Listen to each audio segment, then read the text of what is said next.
ಎಲ್ಲರಿಗೂ ನಮಸ್ಕಾರ. ನಾವು ಕರಾವಳಿಗರು ಹೆಚ್ಚಾಗಿ ಸೊಪ್ಪಿನ ಪಲ್ಯ ಮಾಡ್ತೇವೆ, ಅಂದರೆ ಉಕ್ಕರಿ ಅಂತ ಏನು ಕರಿತೇವೆ. ಇವತ್ತು ನಾನು ಈ ಹೆಸರು ಕಾಳನ್ನು ಬಳಸಿ ಈ ಸಮ್ಮರಿಗೆ ಬೇಕಾದಂತಹ ಈ ಪಾಲಕ್ ಮತ್ತು ಹೆಸರು ಕಾಳು, ಇದರ ಸುಕ್ಕ ಅಂತ ಸಹ ಕರಿಬೋದು, ಬಹಳ ಟೇಸ್ಟಿಯಾಗಿ ಬರುವಂತಹ ಒಂದು ರೆಸಿಪಿಯನ್ನು ಮಾಡಿದ್ದೇನೆ. ಹಾಗಾದರೆ ಯಾರೆಲ್ಲ ನನ್ನ ಚಾನಲನ್ನು ನೋಡ್ತಿದ್ದೀರಿ, ಯಾರೆಲ್ಲ ಇನ್ನೂ ಸಬ್ಸ್ಕ್ರೈಬ್ ಆಗಿಲ್ಲ, ದಯವಿಟ್ಟು ಸಬ್ಸ್ಕ್ರೈಬ್ ಮಾಡಿ ಸಪೋರ್ಟ್ ಮಾಡಿ ಅಂತ ಹೇಳುತ್ತಾ, ಪಾಲಕಿನ ಆರೋಗ್ಯಭರಿತ ಗುಣಗಳು ನಿಮಗೆಲ್ಲರಿಗೂ ಗೊತ್ತಿರುವಂತಹದ್ದೇ. ತುಂಬ ಅಯನ್ ಕಂಟೆಂಟನ್ನು ಹೊಂದಿರುವಂತಹ ಪಾಲಕನ್ನು ನಮ್ಮ ನಿತ್ಯದ ಅಡಿಗೆಯಲ್ಲಿ ಬಳಸಬೇಕು. ಅದೇ ರೀತಿ ನಾವು ಗ್ರೀನ್ ಗ್ರಾಮ್ ಅಂದರೆ ಹೆಸರು ಕಾಳನ್ನು ಸಹ ತುಂಬ ಬಳಸಿದರೆ ಅದು ಸಹ ಈ ಸಮ್ಮರ್ ಸೀಸನಲ್ಲಿ ಬಹಳ ಒಳ್ಳೆಯದು. ಹಾಗಾದರೆ ಬನ್ನಿ ಯಾವ ರೀತಿಯಲ್ಲಿ ಈ ಒಂದು ರೆಸಿಪಿಯನ್ನು ಮಾಡುವುದನ್ನು ನೋಡೋಣ. ನಮಸ್ತೆ ಮಿತ್ರರೇ, ಇವತ್ತು ಇನ್ನೊಂದು ಸಮ್ಮರಿಗೆ ಬೇಕಾದಂತಹ ಒಂದು ರುಚಿಕರವಾದ ರೆಸಿಪಿ ಇದೆ ನೋಡಿ. ರಾತ್ರಿ ಹೆಸರು ಕಾಳನ್ನು ನೆನೆ ಹಾಕಿಸಿದ್ದೇನೆ. ಇದನ್ನು ನೀವು ಈ ಮೊಳಕೆ ಪರಿಸಿ ಸಹ ಮಾಡ್ಬೋದು, ಮೊಳಕೆ ಬಂದರೆ ಸಹ ಬಹಳ ಉತ್ತಮವಾಗಿರ್ತದೆ. ಮತ್ತು ಪಾಲಕ್ ಇದನ್ನು ಉಪಯೋಗಿಸಿ ಇವತ್ತೊಂದು ರುಚಿಕರವಾದ ಒಂದು ಸೈಡ್ ಡಿಶ್ ಅಂತ ಹೇಳ್ಬೋದು, ಒಂದು ಸುಕ್ಕ, ನಮ್ಮ ಕರಾವಳಿ ಶೈಲಿಯ ಸುಕ್ಕವನ್ನು ಮಾಡ್ತಿದ್ದೇನೆ. ಬೇಕಾದ ಸಾಮಗ್ರಿಗಳು: ಒಂದು ನೀರುಳ್ಳಿಯನ್ನು ಈಗ ಇದನ್ನು ಹೆಚ್ಚಿಟ್ಕೊಳ್ಳೋಣ. ಮತ್ತು ಇದನ್ನು ಪಾಲಕನ್ನು ಸಹ ಸಣ್ಣದಾಗಿ ಹೆಚ್ಚಿಟ್ಟುಕೊಳ್ಬೇಕು. ದಂಟನ್ನು ಸಹ ಯೂಸ್ ಮಾಡ್ಬೋದು, ಸಣ್ಣದಾಗಿ ಮಾತ್ರ ಕಟ್ ಮಾಡಿಕೊಳ್ಬೇಕು. ಇಲ್ಲಿ ಈ ಉದ್ದಿನ ಬೇಳೆ 1 ಚಮಚ, ಜೀರಿಗೆ 1 ಚಮಚ, ಮತ್ತು ಒಂದು 2-3 ನಿಮಗೆ ಖಾರಕ್ಕೆ ತಕ್ಕಷ್ಟು ಈ ಕೆಂಪು ಮೆಣಸು, ಮತ್ತು ನಾನಿಲ್ಲಿ 2 ಗ್ರೀನ್ ಚಿಲ್ಲಿಯನ್ನು ಇಟ್ಕೊಂಡಿದ್ದೇನೆ. ಸ್ವಲ್ಪ ತೆಂಗಿನ ತುರಿ ಬೇಕು. ಜೀರಿಗೆ ಮತ್ತು ಹೇಳಿ ಆಯಿತು. ಇಲ್ಲೀಗ ಸ್ವಲ್ಪ ಎಣ್ಣೆ, ಇನ್ನು ಹಳದಿಯ ಪುಡಿ. ಈಗ ಮೊದಲಿಗೆ ನಾವೇನು ಮಾಡೋದು ಹೇಳಿದರೆ, ಒಂದು ಕುಕ್ಕರನ್ನು ತೆಗೆದುಕೊಂಡು ಇದರಲ್ಲಿ ನೀರು ಬೇಡ ಹಾಕೊಳ್ಳೋದು. ಇದರಲ್ಲಿ ನಾನೊಂದು 200 ಗ್ರಾಮ್ಸ್ನಷ್ಟು ಹೆಸರು ಕಾಳನ್ನು ನೆನೆ ಹಾಕಿದ್ದೇನೆ. ಹೆಚ್ಚು ವಿಸಿಲ್ ಬರೋದು ಬೇಡ, ತುಂಬ ಬೇಯಲಿಕ್ಕೆ ಸಹ ಬೇಡ, ಅದಾದಲ್ಲಿ ಬೆಂದರೆ ಆಯಿತು. ಈಗ ಇದಕ್ಕೆ 1-2 ಮೆಣಸು, ನಿಮಗೆ ಎಷ್ಟು ಬೇಕು ಅಷ್ಟನ್ನು ಹಾಕ್ಕೊಳ್ಬೇಕು. ಇನ್ನು ಸ್ವಲ್ಪ ಹಳದಿಯ ಪುಡಿ ಹಾಕೊಳ್ಳೋಣ.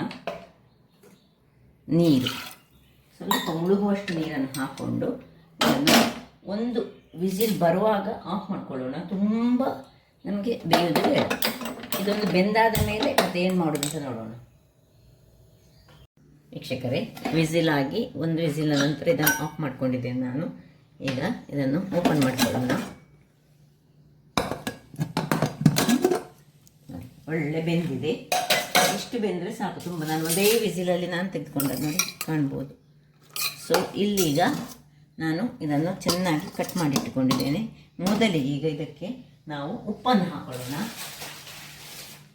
ರುಚಿಗೆ ತಕ್ಕಷ್ಟು ಉಪ್ಪು ಹಾಕಿ ಒಮ್ಮೆ ಕಲಡಿಸಿಕೊಂಡು ಈ ಒಂದು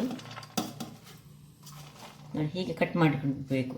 ಈ ಒಂದು ದಂಟು ಸಹ ಹಾಕೊಳ್ಳಿ, ಏನು ತೊಂದರೆ ಇಲ್ಲ. ದಂಟಲ್ಲಿ ಸಹ ಒಳ್ಳೆ ನಮಗೆ ಪೌಷ್ಟಿಕಾಂಶಗಳು ಇದೆ.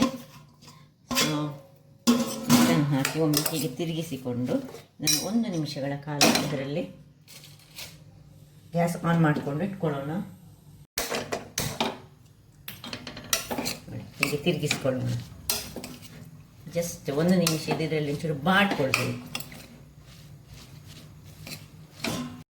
ಸ್ವಲ್ಪ ಬಾಡಿದರೆ ಸಾಕು. ಇದರಲ್ಲಿ ಇಷ್ಟಾದಮೇಲೆ ಇದನ್ನು ಸ್ವಲ್ಪ ಮುಚ್ಚಿಟ್ಟುಕೊಂಡು ಪಕ್ಕಕ್ಕೆ ಇಟ್ಕೊಳ್ಳೋಣ. ಇದರಲ್ಲಿ ಒಂದು ಬಾಣಲೆಯನ್ನಿಟ್ಟು ಬಾಣಲೆ ಬಿಸಿಯಾಗಲಿ.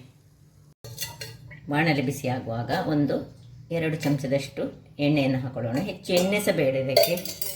ಜಸ್ಟ್ ಇನ್ನು ಎಣ್ಣೆ ಬಿಸಿ ಆಗುವಾಗ ಸಾಸಿವೆ ಹಾಕೊಳ್ಳೋಣ. ಸಾಸಿವೆ ಒಂದು ಉಡಿಲಿ. ಸಾಸಿವೆ ಹೊಡೆಯುವಾಗ ಉದ್ದಿನ ಬೇಳೆ ಮತ್ತು ಕಡಲೆಬೇಳೆ ಸ್ವಲ್ಪ ಹಾಕೊಳ್ಳೋಣ. ಇನ್ನು ಕರಿಬೇವಿನ ಸೊಪ್ಪು,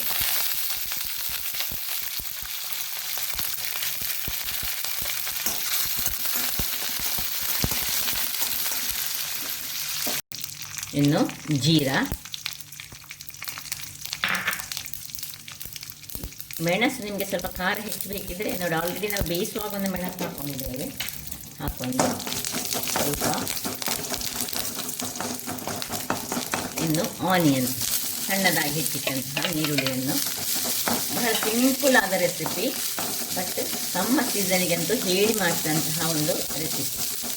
ಆಗ ಉಪ್ಪನ್ನು ಹಾಕ್ಕೊಂಡಿದ್ದೇವೆ. ಈಗ ಸ್ವಲ್ಪ ಈ ಒಂದು ಆನಿಯನ್ ಸ್ವಲ್ಪ ಬಾಡಲಿಕ್ಕೋಸ್ಕರ ಉಪ್ಪನ್ನು ಹಾಕೊಳ್ಳೋಣ.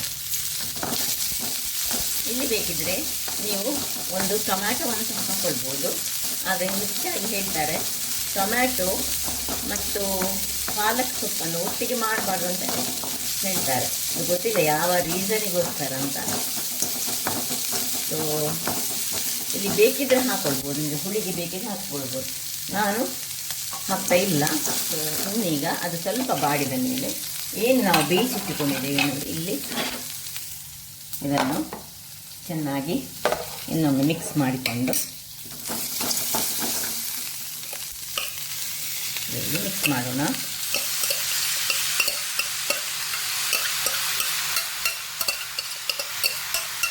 ಒನ್ ಟೈಪ್ ಆಫ್ ಸುಕ್ಕ ಟೈಪಲ್ಲಿ ಮಾಡ್ತಾ ಇದ್ದೇನೆ ನಾನು ಇದನ್ನು.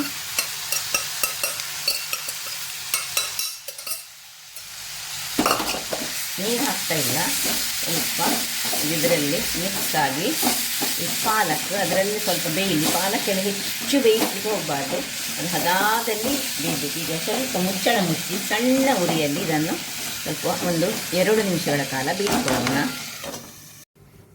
5 ನಿಮಿಷಗಳ ಬಳಿಕ ನೋಡಿ ಒಳ್ಳೆ ಡ್ರೈ ಆಗಬೇಕು. ಅದಕ್ಕೆ ಈ ಹೆಸರು ಕಾಳನ್ನು ಬೇಯಿಸುವಾಗ ನಾವು ಹೆಚ್ಚು ನೀರನ್ನು ಹಾಕ್ಕೊಂಡು ಬೇಯಿಸಬಾರ್ದು.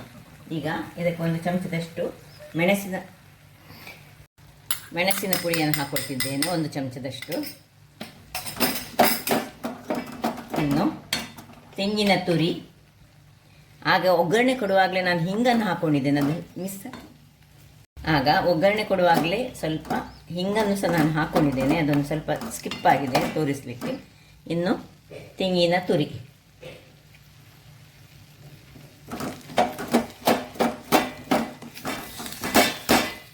ಬಹಳ ಟೇಸ್ಟಿಯಾಗಿ ಬರ್ತದೆ. ಹೆಚ್ಚಾಗಿ ನಾವು ಖಾಲಿ ಹೆಸರು ನೆನೆ ಹಾಕಿ ಮಾಡುತ್ತೇವೆ, ಆದರೆ ಇದರೊಟ್ಟಿಗೆ ಪಾಲಕ್ ಹಾಕಿದರೆ ಬಹಳ ಚೆನ್ನಾಗಿ ಬರ್ತದೆ.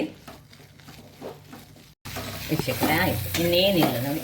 ಈ ರೀತಿಯಾಗಿ ಇದೊಂದು ಸುಕ್ಕದ ಹಾಗೆ ಸಹ ಆಗ್ತದೆ, ಕರಿ ಹಾಗೆ ಸಹ ಆಗ್ತದೆ. ಸೊ ಪಲ್ಯ ಅಂತ ಸಹ ಕರಿಬೋದು. ಆಯಿತು, ಈಗ ಲಾಸ್ಟಿಗೆ ಸ್ವಲ್ಪ ಕೊತ್ತಂಬರಿ ಸೊಪ್ಪನ್ನು ಅದಕ್ಕೆ ಉದುರಿಸ್ಕೊಳ್ಳೋಣ. ಬೇರೆ ಕೊತ್ತಂಬರಿ ಗಿತ್ತಂಬರಿ ಎಂತ ಹಾಕಲಿಕ್ಕಿಲ್ಲ. ಜೀರ ಹೇಗೂ ನಾವು ಮೊದಲೇ ನಾವು ಒಗ್ಗರಣೆ ಮಾಡುವಾಗ ಹಾಕ್ಕೊಂಡಿದ್ದೇವೆ. ರೆಡಿ ಆಯಿತು. ಈಗ ಆಫ್ ಮಾಡಿಕೊಂಡು ಸರ್ವ್ ಮಾಡೋಣ. ವೀಕ್ಷಕರೇ, ಈಗ ಸರ್ವ್ ಮಾಡೋಣ. ಏನು ಚೆನ್ನಾಗಿ ಬಂದಿದೆ ನೋಡಿ.